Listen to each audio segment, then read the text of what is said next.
China, yeah, we know that in China they worship Guan Yin, the god of mercy. We know there that the ruler of all gods is what whom they call Jade the Emperor. How then are their gods more superior than the gods of China or Japan? What about the Aborigines with Bani Nicha? You understand? What about the Yoruba? Yeah, with Olarun. What about the Ghanaians? You understand? With Niami. Yeah, what about them? Yeah, what is it? What about the Peruvians? Yeah, with Viracocha. What is it about Islam that believes, even the Norse gods, but then they term anything that they don't wish to believe today, they say it's a mythology. You understand? And so in one swipe, you take away the belief system. What I've done through my travels around the world, I've realized that everybody who has a belief system, something amazing happens. And it's this, that the belief systems that exist in these countries, all of them preceded Islam. Every single one of them, every single one of these belief systems. But because you have a political religion, because that's what Islam is, it's a political religion. This is the reason why you can go down to Hyde Park and you can go in the casinos and you can see the fat sheikhs and stuff with their underage girls and their wild excess. You understand? They understand that Islam is a political aspect. For me, if a man wants to be Islamic, I don't have any problem with that. My belief, and I'll come to now, I'm henotheistic. Simply meaning this: if you have a God, you have a right to have your God. Just don't tell me that I should have it. Yeah, if you study and you believe one of the Indian gods, you actually have a right.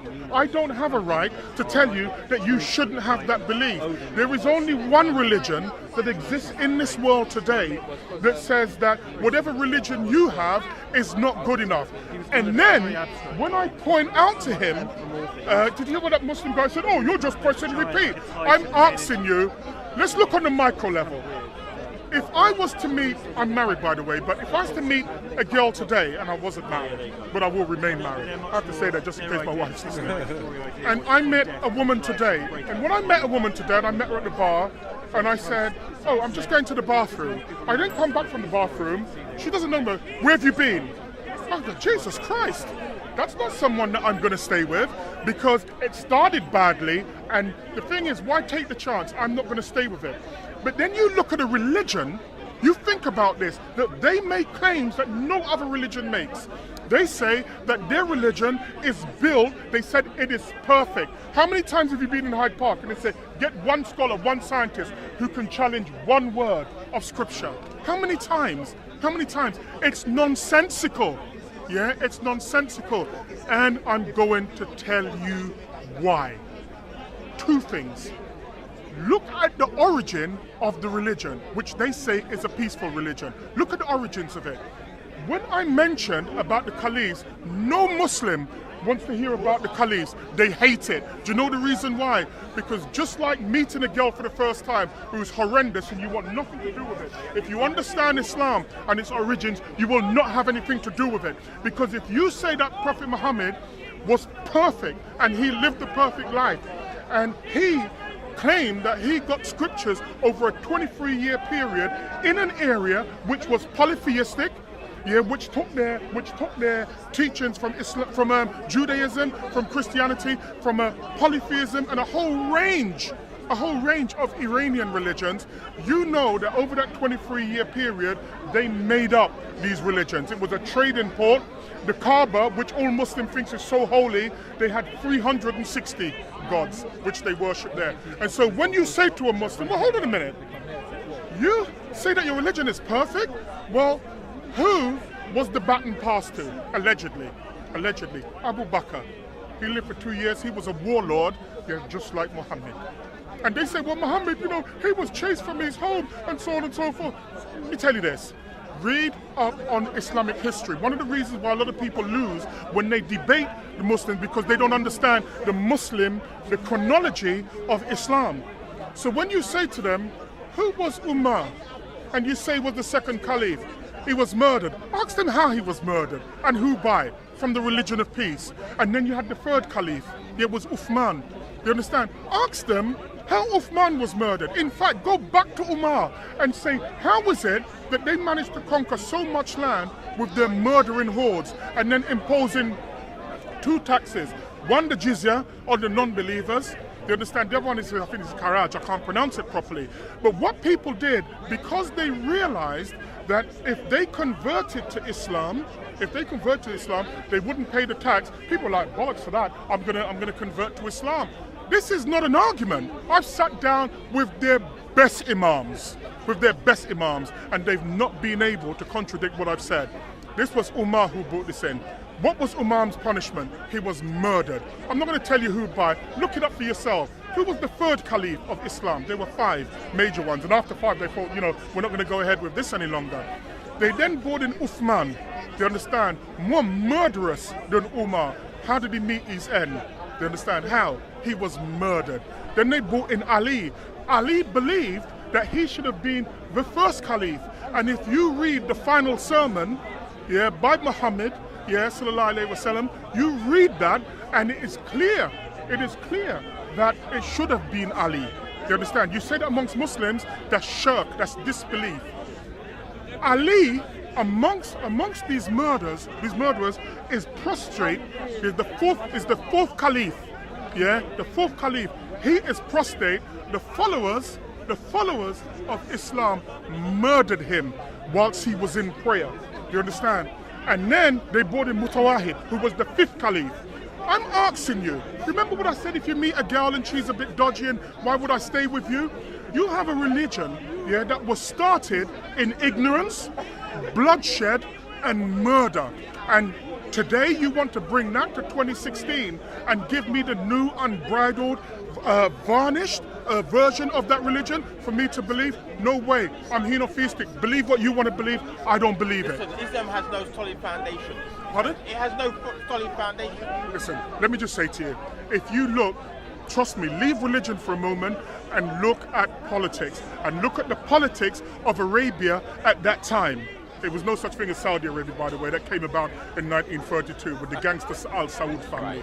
Where the British and the Americans are under the State Department of America, the Dulles brothers, one in oil, one in the State Department, drew a line in the sand and gave it to gangster families. It's only now that this country is starting to say, all right, we're going to try and draw away lines between Saudi Arabia and England, with the weapons, selling them weapons. No.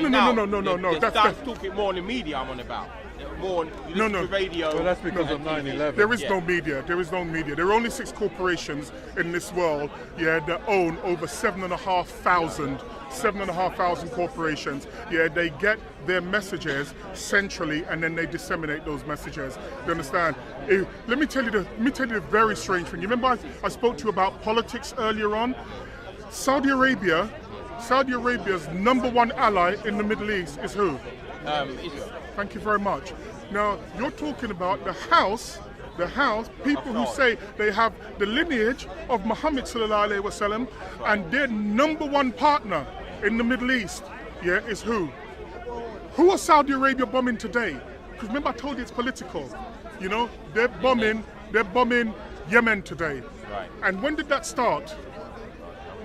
It was in the 70s. Pardon? 1970s. Let me tell you when that started. That started 1,400 years ago under King Ahara. I think it's King Ahara. Do you understand? Who was the king of Yemen and refused to succumb, to the Quraysh and the Mohammedans. Do you understand? And so what they did, they went to war against Yemen. Just like today, you have those who are against the teachings of Abdul Wahab and Wahhabism. Do you understand? You've seen. It's extreme Islam. But hold on, there's no such thing as extreme Islam. You only have Islam. Okay. Do you understand? But I'm telling you, if you look at the teachings of Abdul Wahab, for example, and you look at what they have done and what they are doing now, I'm asking you, are they at war today with Iran? Yes or no? Yes, they are. And why are they at war with them? Why is Saudi at war with Iran today? Principally, why are they at war with sections of Lebanon today? You want me to tell you why? Because they say that they are Shia. Do you understand? And as a result of that, they believe they should be obliterated. Did you hear what that Muslim said to me? They're not Muslims. They're not Muslims. if you went and had a conversation with him, I guarantee you he doesn't know the second thing about Islam. What they've become sounding boards. So I've heard that from my imam, and so it must be correct. Do you remember 3-4 weeks ago when I spoke to that Muslim guy?